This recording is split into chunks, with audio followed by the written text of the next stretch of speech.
This is actually a bottle that I got here locally, Old Forester. I'm not going to tell you how many bottles I bought. Let's just say I bought all of them because it's an exceptional Old Forester, the Statesman.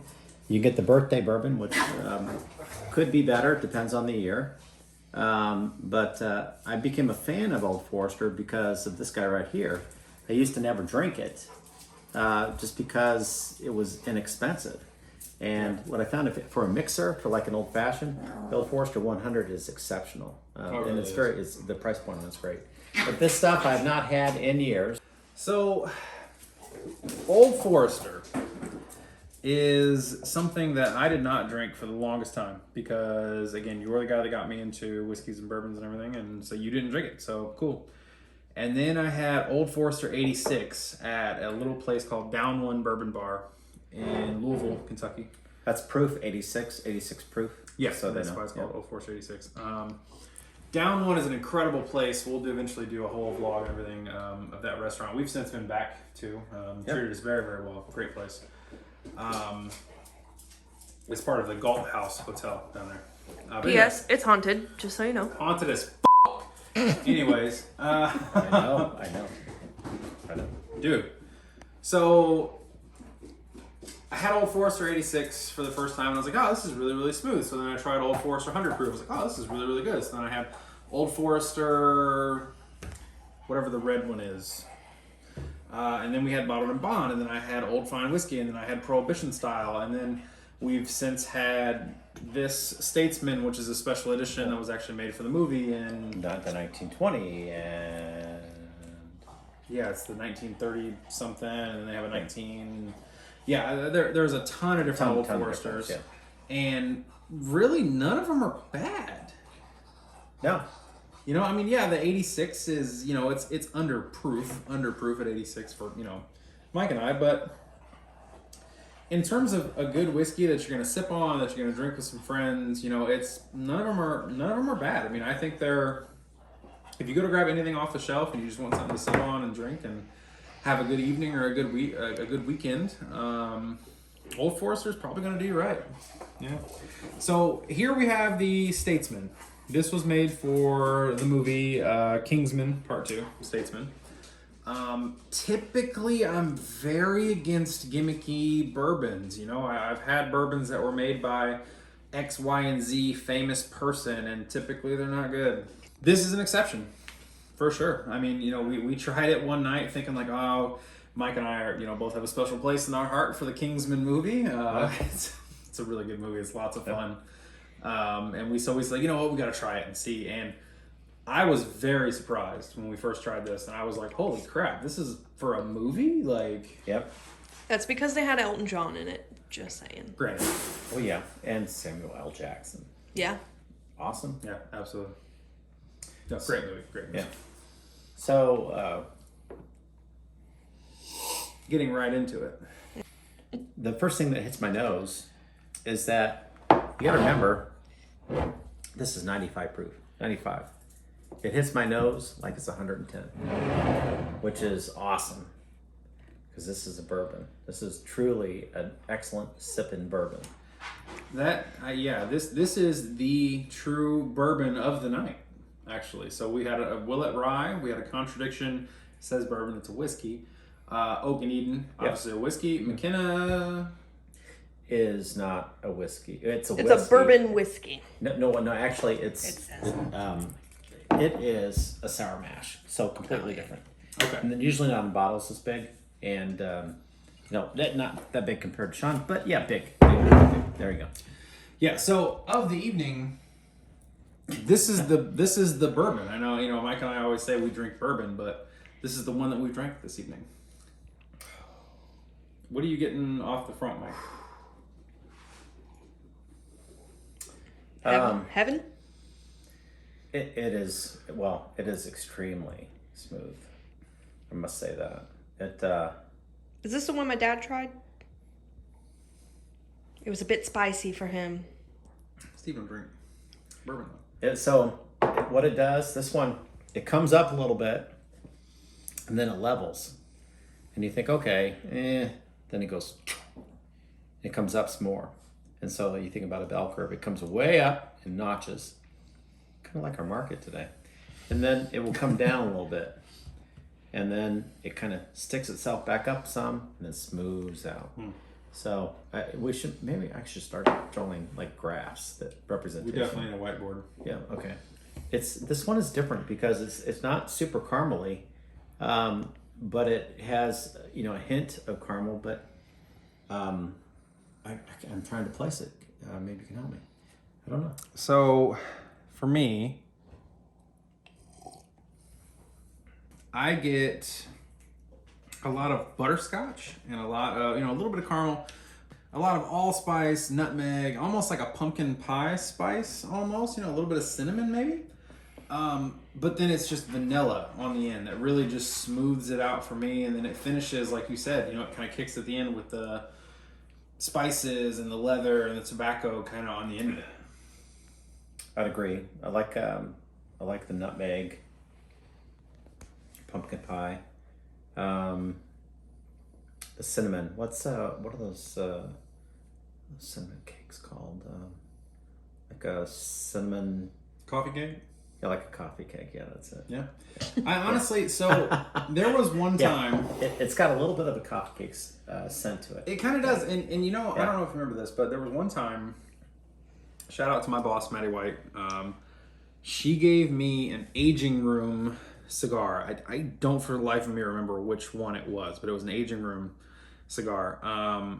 And I smoked that on the back porch. I think you smoked a Cuban that I had, a Monte Cristo that I gave you. I'm not sure what he's talking about. I don't smoke. Yeah. Different guy. My fault. It was not him. So anyways, me and said other guy smoked a couple of very good cigars, maybe on my back porch. And That's okay. Sean doesn't smoke either. I don't either. And lies. So I got buttercream icing out of this, and that little bit of tartness and a little bit of sourness from the buttercream, but that sweetness of the icing. Yeah, I think is what still comes through for me, even without the cigar, even without eating a big steak or something like that would bring out those sweeter flavors. I still get that a little bit. And nice. See, nice. That's nice.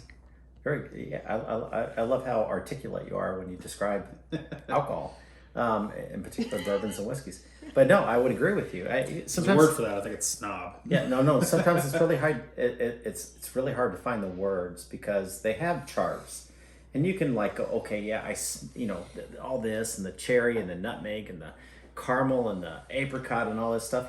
Give me a break. We all can't smell. We're not dogs for any. We can't smell everything.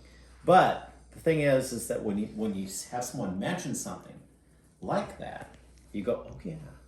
I did smell that. And then that's when you go, okay, wow. And so that's why it's a good idea when you drink these to talk to somebody that you're sitting with, like what exactly, because we all interpret things differently. We all have a different lens. So what was that one that you said it was marshmallow and you got completely different? We were at his house and he kept getting marshmallow from it and you did not taste marshmallow at all.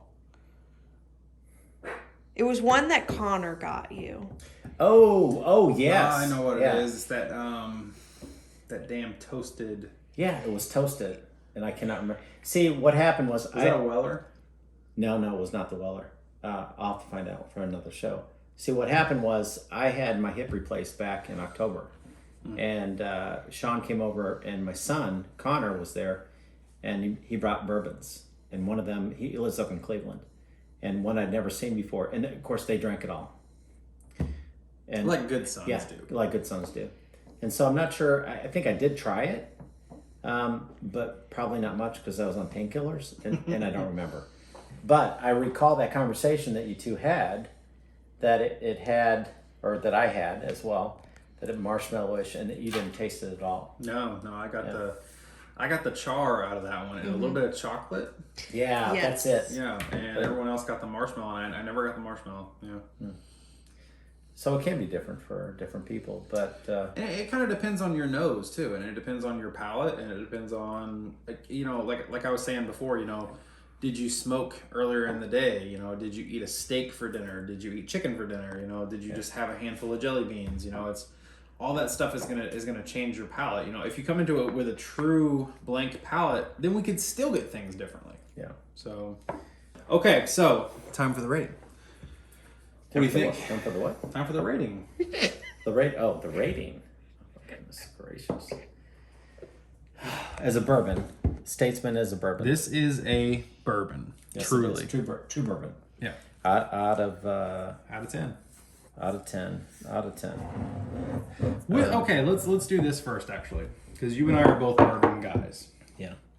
Yeah. What's the best bourbon you've ever had? That's very difficult. That's a very difficult question. Give me top 3. Something in the top 3, then. If you can. For bourbons. For bourbon. Only a bourbon. Okay.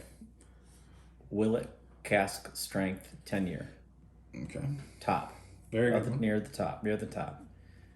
When you could get it. I'm a huge Weller fan.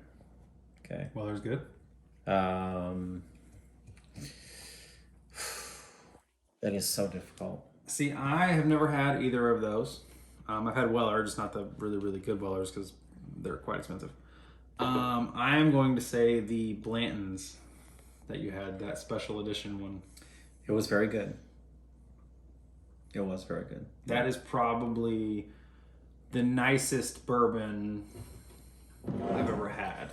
Now, if we extend it out to whiskey, I have had the Johnny Walker, I believe it's called Henry VIII. Right, yeah. That's probably the best thing ever made. Yeah. To be fair. But it's also like thousands of dollars per bottle, so it's not meant to be drank. Yeah. So what I'm going to say is this, that I'm not going to box myself in on that one. There are too many good bourbons. Yeah. And the really good ones, I would have to sit down and think about it and write them down because I've had so many good bourbons. So many 10s. Yeah, so many 10s. Yeah. You know, if they're not a 10, they're a 9.5 to 10. And okay, so back to this one. I'd put this one above 9. Yep. In terms of being smooth, definitely. Maybe put around 9.3, 9.4. Enough that I bought 8 bottles of it, okay? 8 bottles when it came back on the shelf. That's how much I like it. Yeah. So, but there are just so many good bourbons out there that I can't narrow it down that far. So Yeah, see, I'm right there with you. I was thinking 9.3, 9.5. Yeah. 9.5 would be very, very high on the list of bourbons that I've had. Yeah.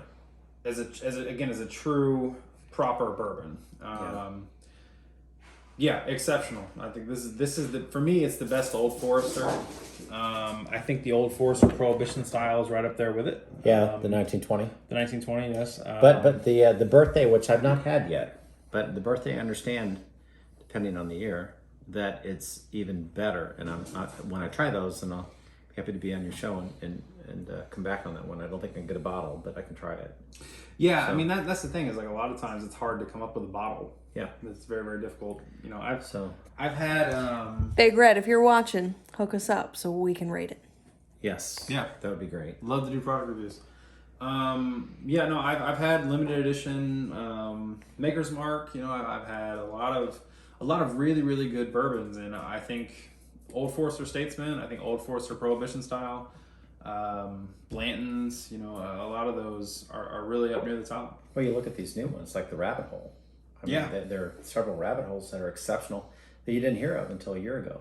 Yeah, not even. No idea. And so there's so many good ones, and so I'm gonna reserve that for another show.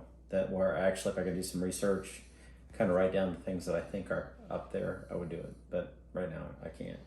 Yeah, I don't think I could narrow it down to a number one. You know, I mean, this and the Prohibition style both have just such a special place for me. Yeah. I think it'd be tough to say which one I like more than the other.